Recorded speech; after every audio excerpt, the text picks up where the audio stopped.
desse texto. Agora nós vamos ler o texto aqui com a ideia, o contexto completo. 1 Pedro, capítulo 1, versículos 18 a 23. Versículos 18 a 23.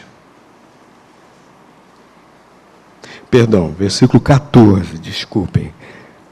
Inclusive no boletim eu acho que saiu também a referência incompleta, eu acho, versículo 18. Vamos ler mais um pouquinho, né, para termos a ideia completa. Versículos 14 a 23.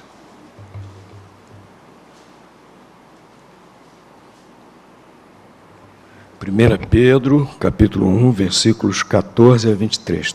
Acho que todos já encontraram, não é? Como filhos obedientes, não vos conformeis às concupiscências que antes tinhais na vossa ignorância.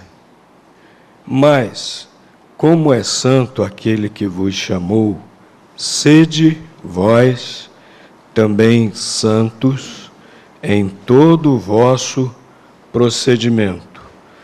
Porquanto está escrito: sereis santos, porque eu sou santo. Se invocais por Pai aquele que, sem acepção de pessoas, julga segundo a obra de cada um, andai em temor durante o tempo da vossa peregrinação, sabendo que não foi com coisas corruptíveis, como prata ou ouro, que fostes resgatados da vossa vã maneira de viver, que por tradição recebestes dos vossos pais, mas com o precioso sangue, como de um cordeiro, sem defeito e sem mancha, o sangue de Cristo, o qual, na verdade, foi conhecido ainda antes da fundação do mundo, mas manifesto no fim dos tempos, por amor de vós, que por ele credes em Deus, que o ressuscitou dentre os mortos e lhe deu glória, de modo que a vossa fé e esperança estivessem em Deus, já que tendes purificado as vossas almas na obediência à verdade que leva ao amor fraternal não fingido, de coração amai-vos ardentemente uns aos outros, tendo renascido, não de semente corruptível, mas de incorruptível, pela palavra de Deus, a qual vive e permanece. Podem sentar, irmãos. Chamo a atenção novamente para o versículo 18. Aqui a palavra de Deus afirma que nós fomos resgatados de uma vã maneira de viver. O que quer dizer isso? Uma vã maneira de viver. Uma maneira de viver sem sentido, vazio, uma existência passageira e uma existência sem nenhum sentido. Uma vez eu ouvi a jovem uma jovem assim, filha de um homem muito bem sucedido, ela me falou o seguinte: meu pai vive só para trabalhar. É igual andar de bicicleta. Se ele parar, cai. O que aquele homem estava querendo fazer com tanto trabalho? Já muito bem sucedido. Não precisava mais se gastar tanto tempo trabalhando tão intensamente. A própria filha sabia qual era o motivo disso. Eu falei: se ele parar, ele cai. O que ele estava querendo fazer? Dar algum sentido à sua existência, à sua vã maneira de viver. Eu ouvi também uma vez um jovem dizer o seguinte, prestem só atenção o que esse jovem falou. Semana sem balada,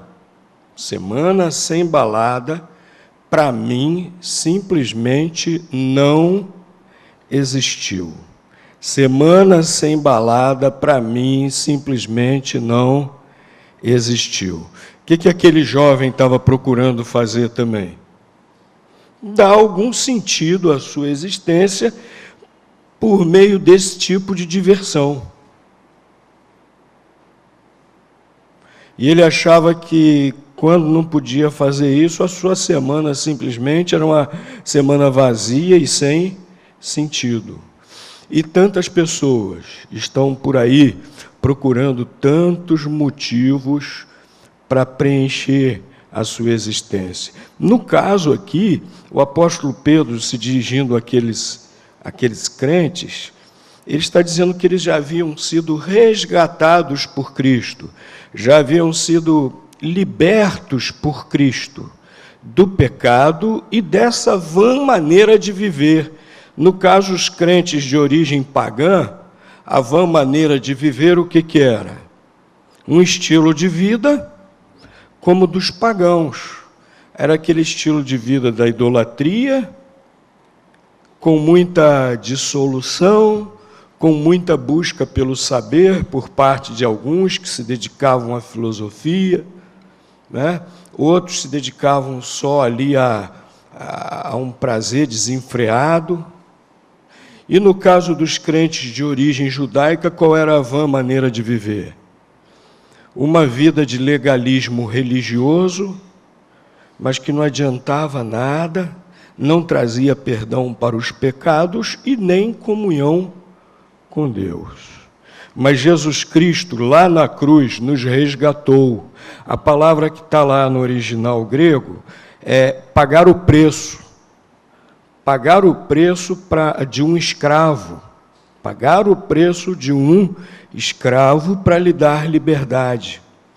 Ele pagou o nosso preço para nos libertar da escravidão do pecado e de todas as suas consequências. Inclusive essa vã maneira de viver, que é consequência também do pecado. Jesus Cristo, portanto, ele nos libertou. Ele nos libertou lá na cruz, com o seu sacrifício na cruz. O seu sangue, como diz aqui esse texto, foi o preço pago desse resgate, para nos resgatar, nos libertar do pecado e dessa vã maneira de viver. E ele, portanto, ele nos libertou. Agora, ele nos libertou, como nós vimos, não para uma vida sem sentido, mas uma vida de significado. Por que uma vida de significado? Essa nova vida para a qual o Senhor Jesus Cristo nos libertou, por que é uma vida de significado? Esse texto da Palavra de Deus também nos mostra. É uma vida de significado, porque é uma vida de identificação com Deus. A vida do ser humano só tem sentido quando realmente a sua vida se identifica com Deus. E esse texto da Palavra de Deus deixa claro, Cristo nos libertou para uma vida de identificação com Deus. Vida de identificação com Deus é, antes de mais nada, vida de santidade, vida de santificação. São palavras que hoje estão fora de moda, que quase não se ouvem mais. No meio evangélico não se fala mais em santidade nem em santificação. O que se diz agora é venha como está e fique como está. Vamos facilitar as coisas, vamos facilitar as coisas para as igrejas encherem bastante.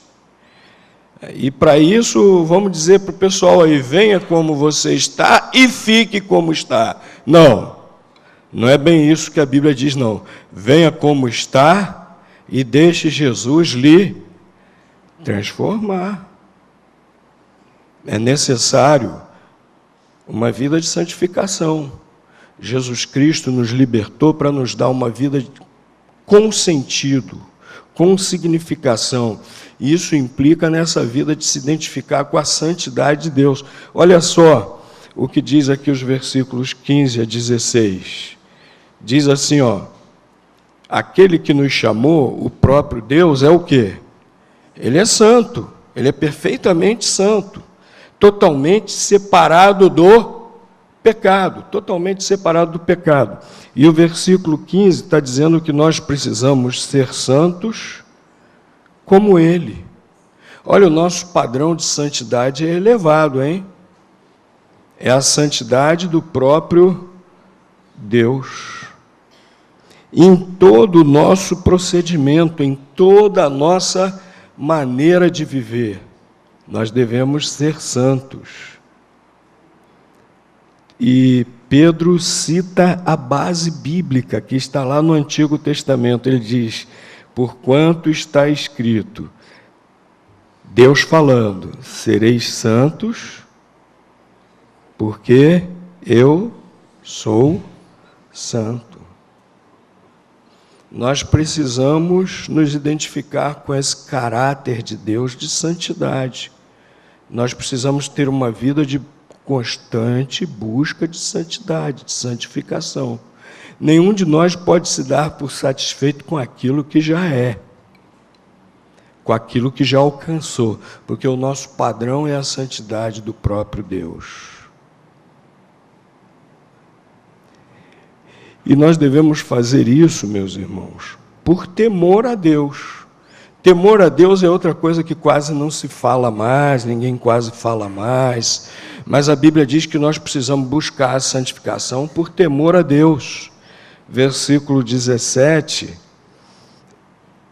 diz, olha, se invocamos por Pai, aquele que sem acepção de pessoas julga segundo a obra de cada um, andai em temor. Deus é o nosso Pai, mas Ele está julgando, Ele está discernindo, Ele está observando cada um. E por isso nós precisamos andar em temor. Ter temor a Deus significa isso, ter permanente consciência de que Ele nos observa e que nós precisamos fazer tudo de maneira agradável a Ele.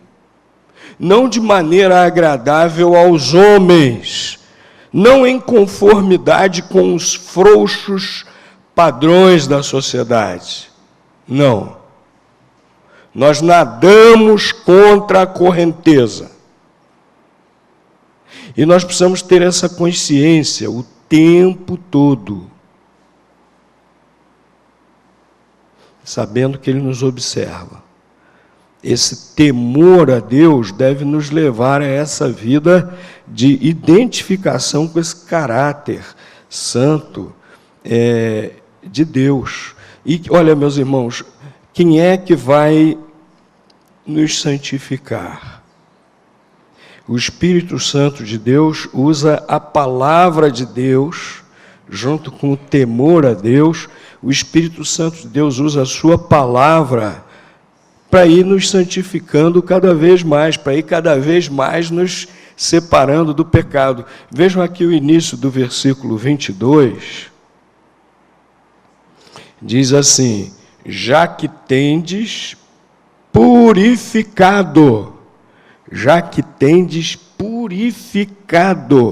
as vossas almas na obediência à verdade. Purificamos as nossas almas à obediência à verdade. Aí nós lembramos lá do Evangelho de João, capítulo 17, versículo 17, Jesus orando, pedindo pelos seus discípulos, Jesus disse, orando, Pai, santifica-os na verdade. A tua palavra é a verdade. Santifica-os na verdade. A tua palavra é a verdade. Então, quando o apóstolo Pedro aqui diz que nós somos purificados, santificados na obediência à verdade, é a obediência à palavra de Deus, aos ensinamentos que estão aqui, aos princípios, valores que estão aqui na palavra de Deus. É a obediência à palavra de Deus que nos purifica. É por meio da obediência à palavra de Deus que o Espírito Santo vai nos santificando. Temos lido a palavra de Deus, temos valorizado a palavra de Deus, ou temos dado mais valor ao WhatsApp? Temos dado mais valor ao Facebook, ao Instagram, ao YouTube, aos joguinhos. O que nós temos valorizado mais? O que ocupa mais o nosso tempo e a nossa mente?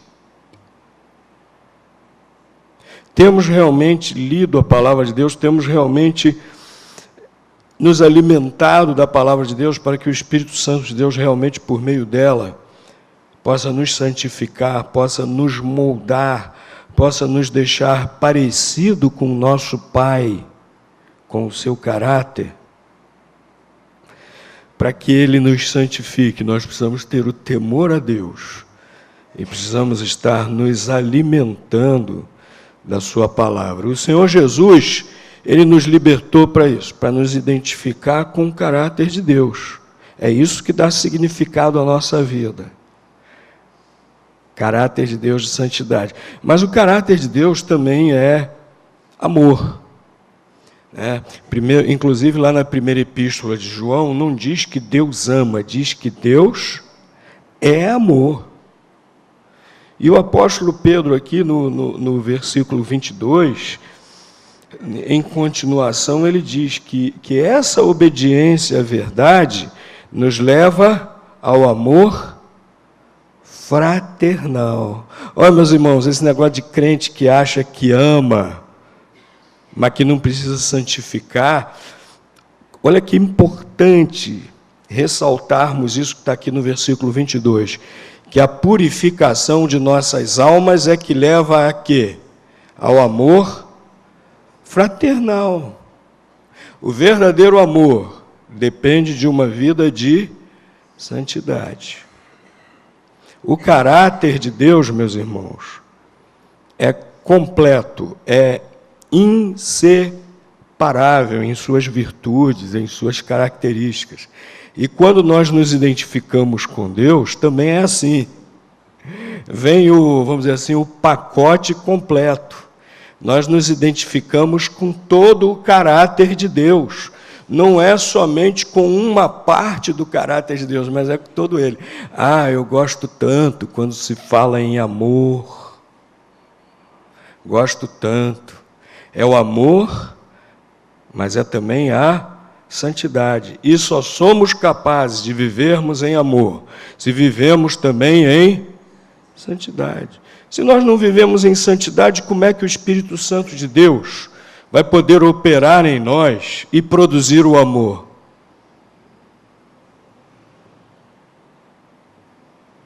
Mas se vivemos em santidade, aí Ele domina todo o nosso viver e produz também o amor, né? Então, já que tendes purificado as vossas almas na obediência à verdade que leva ao amor fraternal, não fingido, de coração, amai-vos ardentemente uns aos outros. O Senhor Jesus nos libertou do pecado, de uma vã maneira de viver, para nos identificarmos com o caráter de Deus, que é amor. E esse amor, como diz aqui o texto, é amor fraternal, amor de verdadeiros irmãos, amor altruísta. Irmãos que se amam realmente são capazes até de sacrificarem-se uns pelos outros, né? Irmão geralmente discute um bocado, né? De vez em quando discute, briga e tal, mas na hora que um precisa do outro, o irmão verdadeiro, que ama realmente o seu irmão, está lá e faz sacrifícios, não é? Uns pelos outros. É esse tipo de amor que a palavra de Deus se refere aqui, que nós precisamos nos amar. Amor fraternal, capaz de realmente pensarmos no nosso irmão em primeiro lugar. Também diz que é um amor, diz aqui, não fingido. Interessante, né? Às vezes algumas pessoas se encontram e, como é que vai? Há quanto tempo, né? Aí mulher tem aquele negócio de 2 beijinhos, né? Aí eu acho engraçado que às vezes os beijinhos são no ar. No ar, né? Às vezes o beijinho nem encosta o rosto, é um beijinho virtual, né? Não é real. Né? E aí, como é que você vai? Então, bom te ver, não sei o quê, aquela coisa melosa toda, às vezes até meio pegajosa, né, e tal. Aí, quando o outro vai embora, às vezes é triste, mas às vezes acontece. Aí comenta com o outro que está ali do lado. Não suporto. Não suporto. É uma mala sem alça. Tudo uma encenação, aqueles beijinhos, aquela coisa. Que vão te ver, não sei o quê. Às vezes não chega a falar, mas às vezes lá dentro de si pensa assim, ainda bem que foi embora, ainda bem que não ficou. Né? É amor? Não é. É fingimento. Aqui diz que se nós nos identificamos com Deus, com o seu caráter, se fomos libertos por Cristo da vã maneira de viver, nós teremos amor não fingido. A expressão que está lá no original grego é literalmente capaz de olhar nos olhos. Amor não fingido, capaz de olhar nos olhos. Um amor verdadeiro. Você não finge, é sincero, verdadeiro mesmo. E é um amor desinteressado, sem segundas intenções. A gente ama porque ama. Não há segundas intenções, não há interesse de colher proveitos. Ama-se porque ama-se. Cristo nos libertou do pecado, da vã maneira de viver para isso. Para nós nos identificarmos com o caráter de Deus, de santidade e de amor. E Ele morreu lá na cruz também para nos libertar dessa vã maneira de viver, para que nós vivamos uma vida de verdadeira esperança. Nós vimos aqui, versículos 20 e 21, que Jesus já era conhecido antes da criação do mundo e se manifestou, veio ao mundo por amor de nós e cremos nele porque ele ressuscitou dos mortos. E a nossa fé e esperança está em Deus por causa de Jesus, por causa da sua morte e ressurreição. Ele nos livrou dessa vã maneira de viver, para nós termos essa esperança verdadeira da sua ressurreição, que ressuscitaremos como Ele ressuscitou, quando Ele se manifestar na sua volta, visivelmente, em glória, em majestade, vai fazer o juízo final, novos céus, nova terra, como diz a palavra de Deus. Nós também ressuscitaremos, incorruptíveis, diz a palavra de Deus, não para condenação, mas para participar da sua glória eternamente.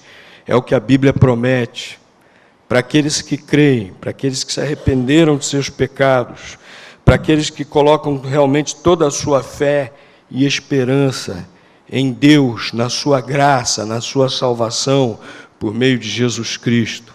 Esperança verdadeira.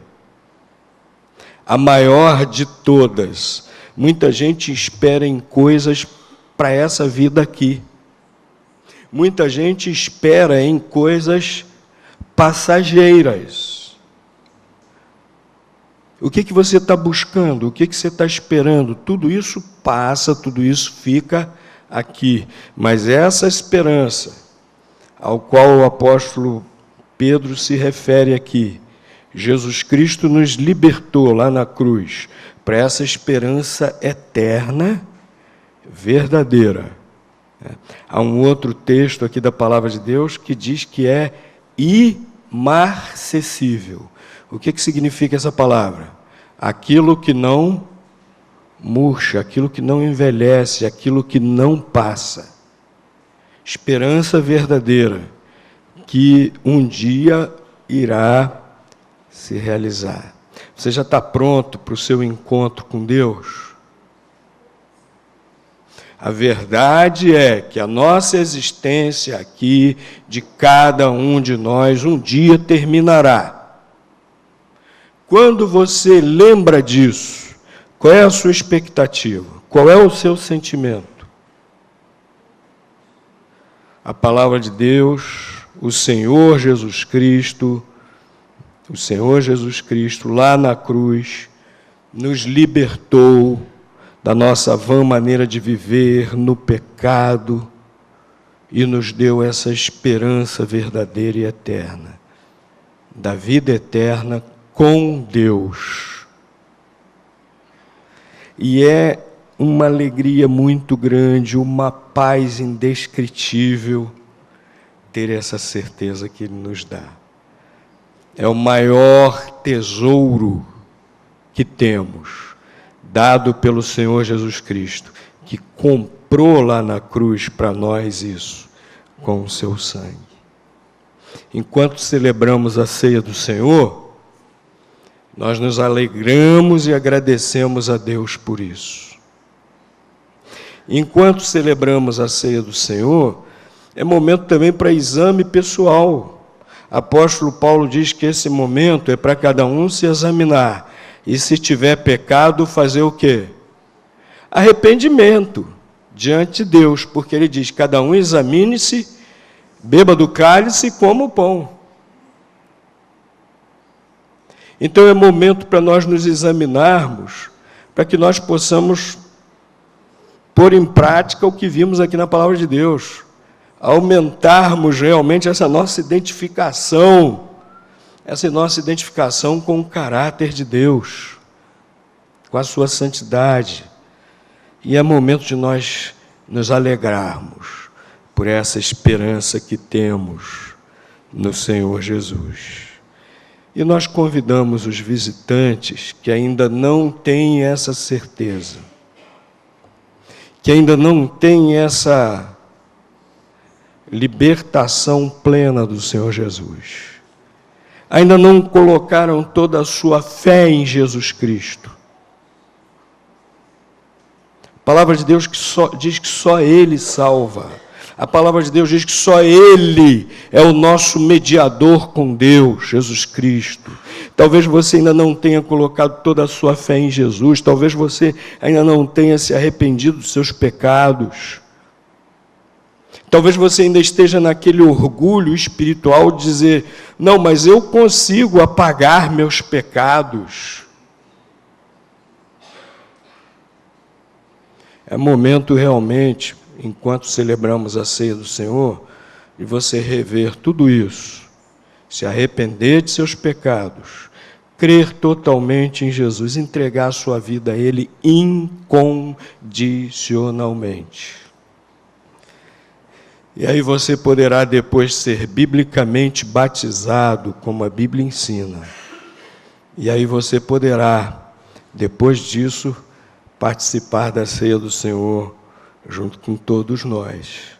Porque o Senhor Jesus, quando Ele celebrou a ceia pela primeira vez, Ele não chamou a multidão, não. Ele chamou só os seus 12 discípulos, que seriam os apóstolos. E Ele terminou de celebrar a Páscoa judaica, etc., e disse para Judas, o que você tem que fazer Faze-o logo. E Judas foi embora. E Jesus então instituiu essa celebração, dizendo: fazer isso em memória de mim. Não é? Para relembrarmos, não é repetir, não. Jesus disse: em memória de mim, para relembrarmos o seu sacrifício na cruz, o sangue que ele derramou, que nos dá a vida. O corpo, que representado pelo pão, que sofreu lá na cruz, que alimenta nossas almas, Jesus Cristo, que nos dá a vida eterna pelo seu sacrifício. Então estamos relembrando o sacrifício de Cristo na cruz, com esse desejo de nos identificarmos cada vez mais com Ele, com Deus, e nos alegrando por essa esperança verdadeira, eterna que Ele nos dá. É assim que celebraremos essa ordenança do Senhor Jesus. Portanto, nós convidamos também aos outros irmãos em Cristo, de outras igrejas da mesma fé e ordem, participarem conosco desse momento. Convido os diáconos, pastores presentes a virem aqui à frente para a distribuição dos elementos para essa celebração, não é?